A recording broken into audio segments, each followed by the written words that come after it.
रहीम, हैदराबाद मीठे लोगों का शहर है। और जब बात हो मीठे की तो हाजी रबड़ी वाले की जो मीठा जो रबड़ी है उसे कौन भूल सकता है। और आज ईद के तीसरे दिन भी पहले दूसरे दिन भी बड़ा रश था और आज अभी सब भी जो है चल रहा है। और सब भी जो है माशाल्लाह से जो है रबड़ी लेने वालों का एक बहुत ज़्यादा रश लगा हुआ जो है।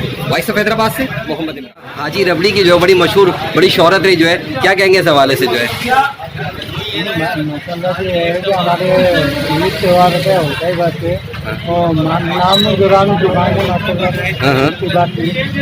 यहाँ के अपने कराची से गया हर दुनिया यहाँ से मुझसे बंदा यहाँ पे रबड़ी में आता है। कितनी पुरानी है जो है? ये बहुत पुरानी है, 1948 तो लिखा हुआ है यहाँ पर। 48 की दुकान है माशाल्लाह। अच्छा, तो माशाल्लाह ईद पे भी मैंने देखा बड़ा रश त्योहारों पे ज़्यादा रश होता है। जो कौन सी रबड़ी ज़्यादा चलती है, ये अपना पिस्ता रबड़ी या सादा रबड़ी जो है?